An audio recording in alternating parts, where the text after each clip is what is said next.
Hello, and welcome to another edition of the PCOS Diva podcast. This is your host, Amy Medling. I'm a certified health coach, and I'm the founder of PCOS Diva. And today we are talking to another diva, and Robyn Srigley is the Hormone Diva. She's a holistic nutritionist and women's holistic health coach. And Robyn's own journey with PCOS jump-started her passion for helping women replace their anxieties with joy to open possibilities in their lives and break free of hormonal imbalance. So welcome, Robyn, to the podcast. Thank you so much. I'm so excited to be here. Well, it's really nice to have a fellow, diva, PCOS diva, on the podcast, and I think that you can really relate from your own experience and, working with other women with PCOS with just how women suffer with some of these really difficult symptoms to alleviate. And, today we're going to be talking about acne because along with, I think, the hair issues, acne is just really tough.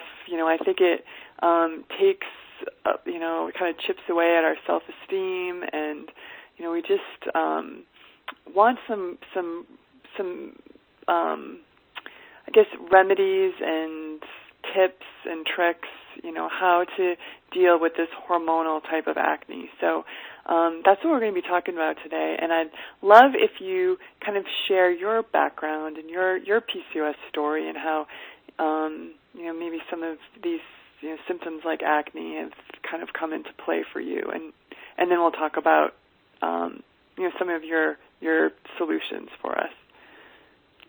Absolutely, that sounds great. Yeah, my PCOS story, when I think about it now, I feel like it probably started from as soon as I started my period when I was like 12 years old, because I never had regular periods. They were always irregular, painful, heavy, and I started getting acne before everyone else when I was around that age, so I was just covered in acne, actually, in my face, my back, my chest, just covered in painful, deep cystic acne, and it wasn't until many years later, after I'd been on the birth control pill for about 7 years, and I did go on it for contraception. It was recommended to go on it for me when I was even younger for acne, but I chose not to do that at the time. But I eventually did start to take it, and after 7 years, I was, going along my merry way, but then I learned one day in nutrition school when I was studying to become a nutritionist about all the nasties that come with taking the birth control pill. So potential blood clots and infertility risk and cancer risk and all of this crazy stuff. And so I thought, this isn't aligned with the way that I'm trying to live my life, the natural way that I'm trying to live my life. So I decided to stop taking the birth control pill. And it was at this time when my hormones just went even crazier than they had been in the past. All of the acne that I had managed to get rid of while I was on the pill came back with a vengeance, and it was right back to like I was 12 or 13 years old again. I gained a lot of weight. My moods were incredibly erratic. I just couldn't control it, like anxiety, roof, depression, like lots of tearful nights, that kind of stuff. And my hair was falling out, and that was really scary. And so, I went to my family doctor, I went to my gynecologist. I'm like, what's going on? Can you test me? And because I was in nutrition school, I kind of had an inkling that this is what was going on. I was like, you know what? I've heard about this thing called PCOS. Do you think it could be that? And the doctors, they did the tests, and at first were saying, no, that's not what it is. The typical markers aren't there. And I had the ultrasound, and I didn't have any cysts, and that was like the big thing, right? If there's no cysts, they didn't want to diagnose me. But eventually, it took me a year. I eventually got my diagnosis of PCOS and really went on a natural health binge, if you will, of trying to heal myself and regulate my cycles. And a big part of that was trying to deal with my acne, because in the past, like, birth control pills had helped a little bit. I had been on 2 courses of Accutane throughout my teens, which helped only temporarily. I had tried all the topical creams and antibiotics, you know, that you could possibly think of that doctors and dermatologists and whatever might give you, and never had a permanent solution. So I was really hoping that, you know, now that I have this answer of PCOS and that can contribute to the acne I was experiencing, that I was hoping to be able to fix that, and I did. Although I will say, like, it took me about 2 years to fully clear my skin up. Skin is tough, really tough to deal with naturally, if you don't know, you know, what exactly is causing it. But once I did, it was just amazing. Like, not to have to wear makeup, not to be embarrassed about going out and all of that kind of stuff. It wasn't anything I'd experienced before, so it was. I was happy that I was able to be able to fix my acne over time.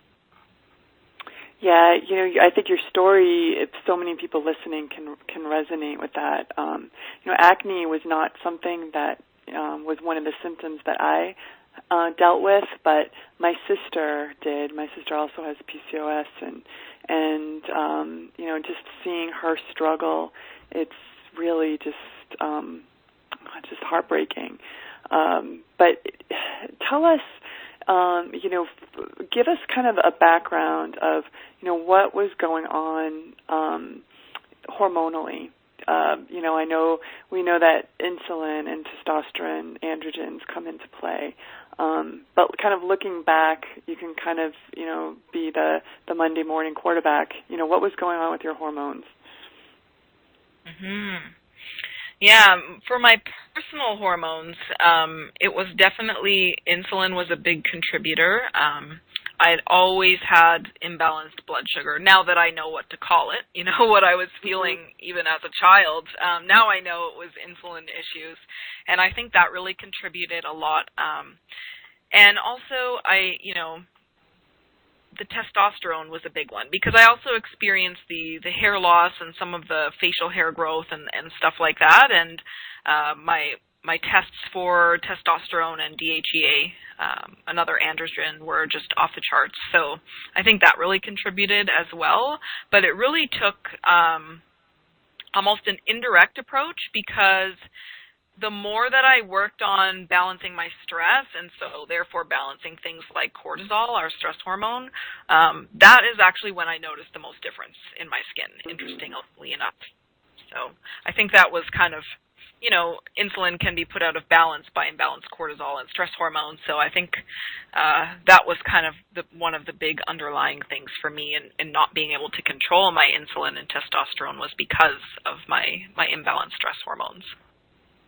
Yeah, that is so important. I think, you know, I say that stress just really wreaks havoc on women with PCOS, because it kind of causes that whole sort of hormonal cascade, from, you know, increased insulin, decreased progesterone, increased testosterone. And, you know, I find a lot of women also with the insulin issues, you know, not just the acne, but sort of that belly fat weight gain. Like, for a lot of us, the only way that we can really deal with that is to learn how to control our stress. And I think, you know, sleeping more, you know, making sure you get 8 hours of sleep, kind of having some type of way to counteract the stress, you know, whether it's a meditation practice or exercise, or the right type of exercise that isn't adding to the, you know, the cortisol issue.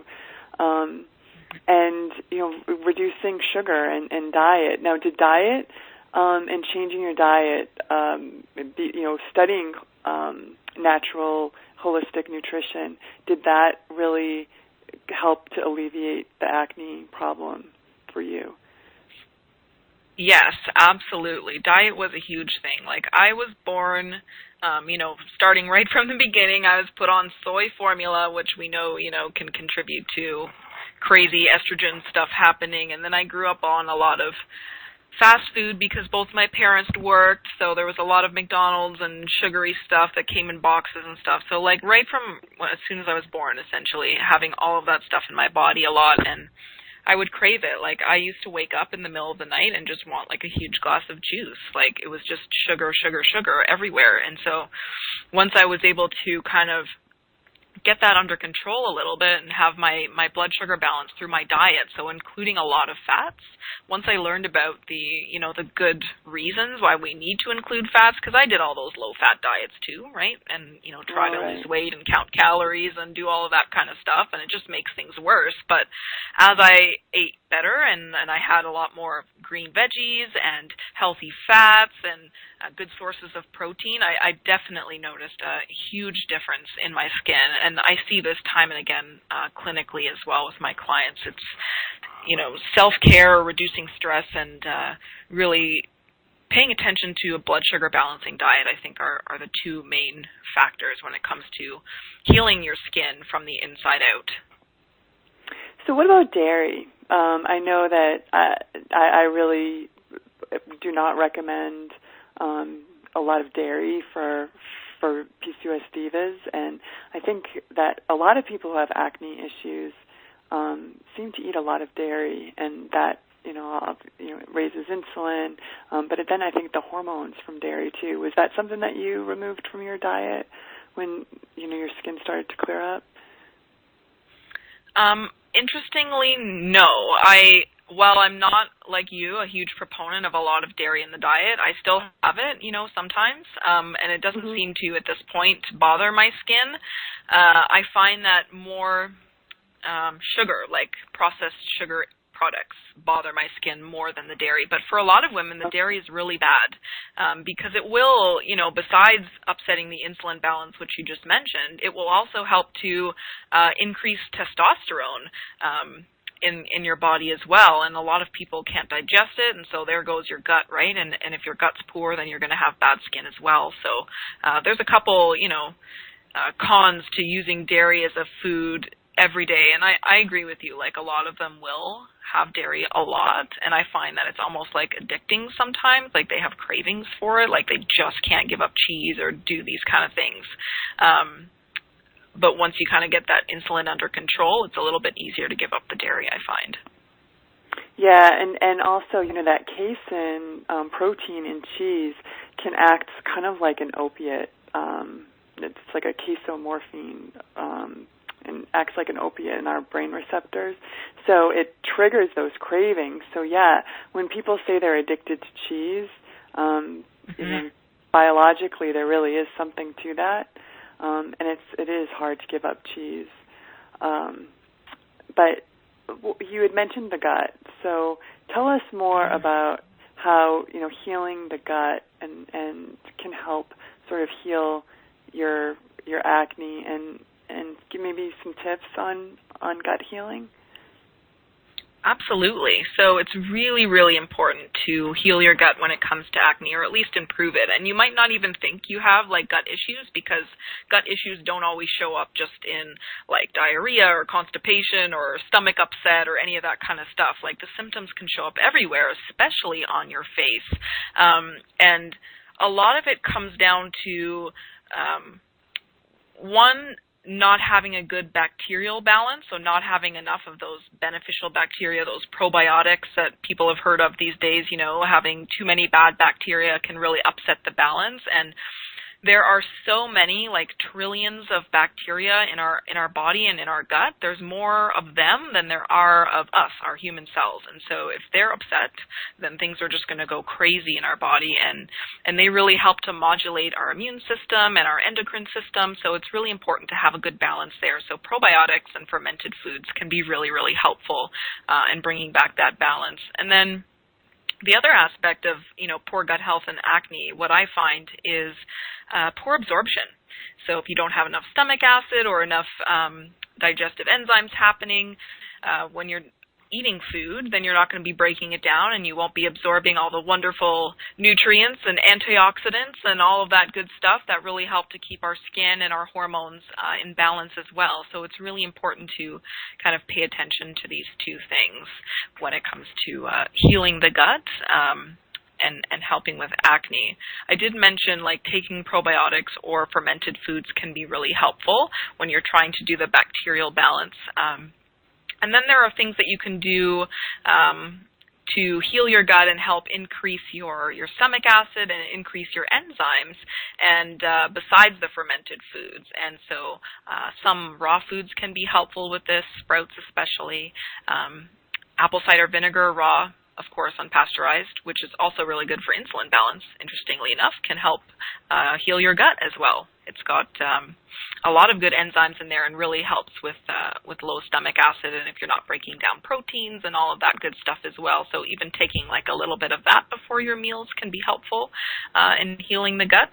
But generally with gut healing, I start with, removing those offending foods. So the dairy, sugar, some women are sensitive to gluten, any other sensitivities or allergies that they might have, getting rid of processed foods and the chemicals and all of that stuff to really give your digestive system a break. And then maybe introducing some of those things like probiotics, fermented foods, apple cider vinegar, or other digestive supplements. Yeah, so two things that I wanted to ask you about. First was like fermented foods. If somebody has never really ventured out beyond yogurt for fermented foods, what do you suggest?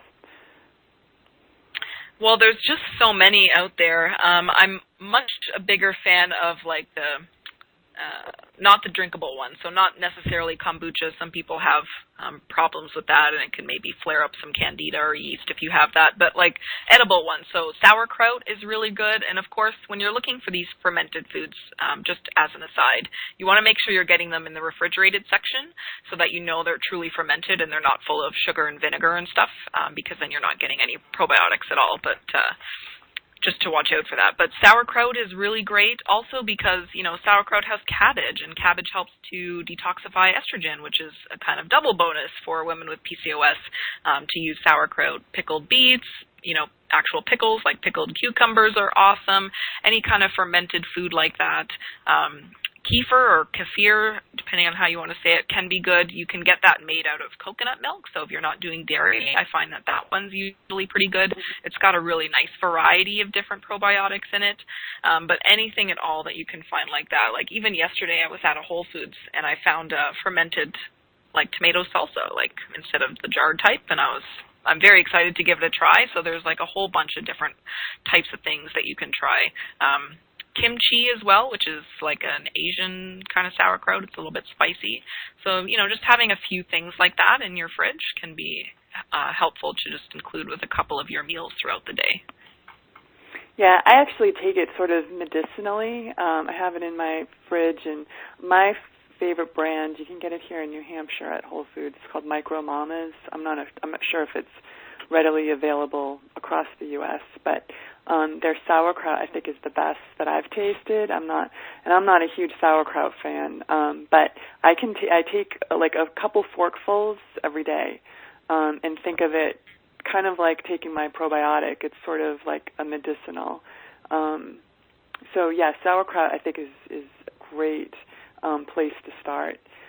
So, you mentioned food intolerances, and I really think that if you are intolerant to a food, it's causing the body, a lot of inflammation. And, PCOS is essentially sort of this state of chronic inflammation. And I think not only does, lessening the inflammation in your body because you're getting rid of some of these foods that you're intolerant to, it's going to also help with the acne as well. And, I just did this really fantastic food allergy panel by KBMO Diagnostics, and I just found out that I am highly allergic to eggs, and something that I was really adding a lot into my diet, and I've noticed that by removing them, my energy level has gone up. So anyone that's really suffering from acne, I recommend getting a food allergy panel done, something like the KBMO Diagnostics, to find out what foods you're allergic to. Is that something that, you've seen with your clients as well? Yeah, absolutely. And sometimes I find that the foods we're sensitive to are often the ones we're eating a lot of, which is kind of sucks a lot of the time, but it's true. And removing those and doing some gut healing can be really, really helpful with acne. But I will say, though, that what I find is that women who have food sensitivities or allergies that are contributing to their acne are generally having acne in different places or in addition to that common area of hormonal acne, which is around like the chin and jawline. But if you're having it elsewhere, like on your cheeks, on your forehead, your nose, your upper lip, that kind of thing, I find that is a lot more linked to the food sensitivities. Not to say that the chin jawline hormonal acne isn't, because if you're eating things that are disrupting your hormones, then certainly that will contribute that way. But as far as like a direct contribution to acne, I find like if you have it in those other areas of the face, then it might be a good thing to look into one of those tests just to see what's going on. Oh, that's an interesting insight. When you look at sort of the areas of your face, I know I've often taken a look at some of those Chinese medicine face maps. Are you familiar with? So it kind of maps. You can find them online, but it's kind of like the theory in Chinese medicine where your acne is, like what kind of organ it corresponds with your body, and a lot of acne is associated with liver and kind of like a clogged liver in Chinese medicine. What's your thoughts on detoxification and doing like a gentle cleanse or in order to kind of help clear your acne, and do you think that some of the acne is kind of associated with our bodies not being able to process toxins well? Yes, I 100% agree with that. The liver is very, very important to pay attention to, especially when it comes to acne, and that often will indicate like poor gut function too. If your liver is really sluggish or bunged up with toxins, I think it's really important. Like it has played a huge role in my own healing, doing detoxification when it comes to my skin, especially. I generally do like one or two sort of more gentle cleanses throughout the year, and I find that helps to keep some equilibrium going for myself. And when I was first starting to balance my PCOS and trying to get rid of the acne naturally, I think that really helped as well because, besides helping your liver, if you're using targeted supplements or foods to detoxify, you're also giving your digestive system, your gut, a break, which I find is helpful sometimes so that it can kind of reset and you can give it lots of nutrients so that it can rebuild itself a little bit. So there's many good points to doing some cleansing when it comes to PCOS and acne. Yeah, I really like to do a spring and fall kind of cleanse, and sometimes even after the holidays if I've gotten off track. And I have a new, as I call it, the Sparkle program, and it's a whole food functional food-based cleanse, and really gentle, but a great way to kind of get give your liver a break and your digestive system a break. So, it's something to think about if you are, dealing with skin issues, because that sometimes can be a sign of toxicity. So, Robyn, tell us what, if you feel like you have like that jawline acne, which could indicate, an underlying hormonal imbalance, like PCOS. What are some things that listeners could do to help balance their hormones and clear their skin? Maybe we talked a little about internal, the probiotics, the fermented foods, but what about topical remedies or any other tips you have?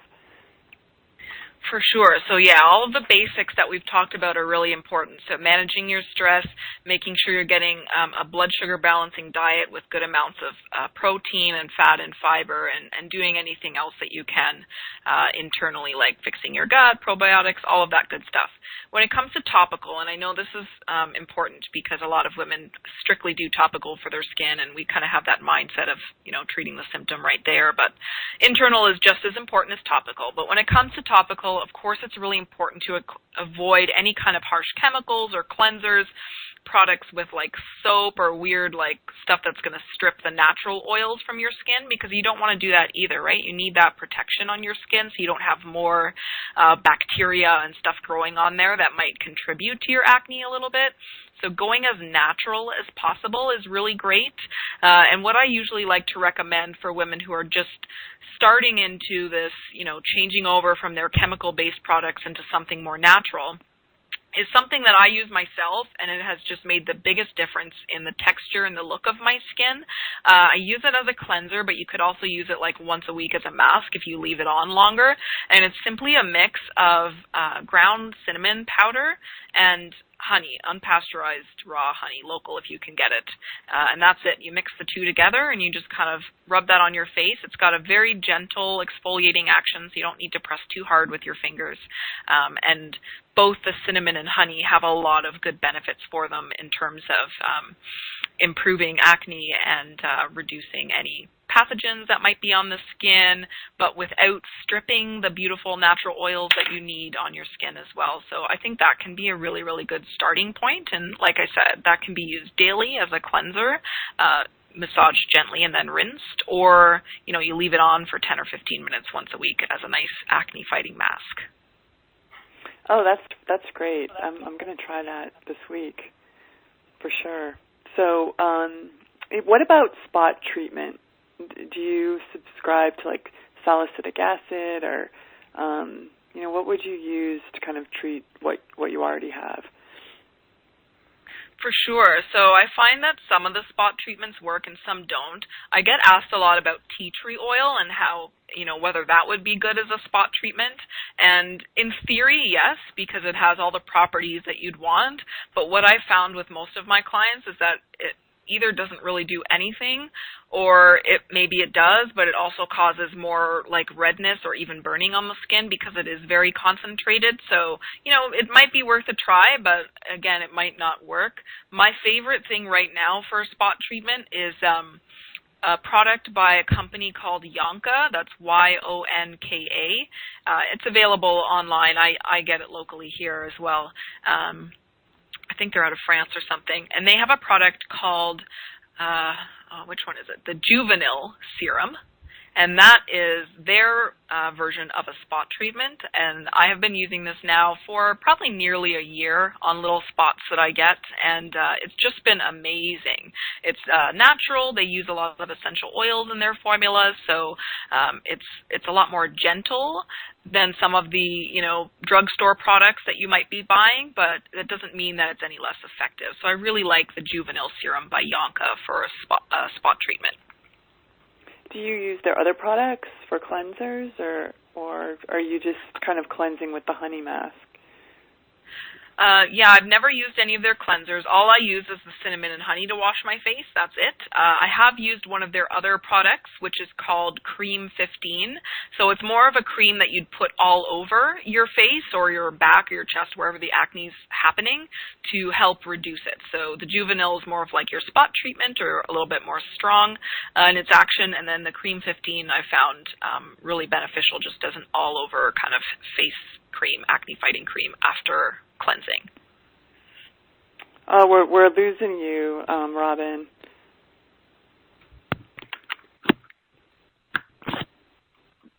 Is that better? I think we have a better. Yeah, that's much better. Okay. So any other ideas for divas? You've given us a lot of ideas for treating acne. Yeah, I've got one more thing that I would mention, and because I get asked a lot about like moisturizers and stuff, because women will say, well, my face is so oily, but I also get dry patches, or it feels tight after I use a cleanser or I wash my face, and what should I be putting on my face, and will it clog my pores and all of that. So I have one, and I really like it because it's one ingredient. It's just an oil. It's rosehip seed oil.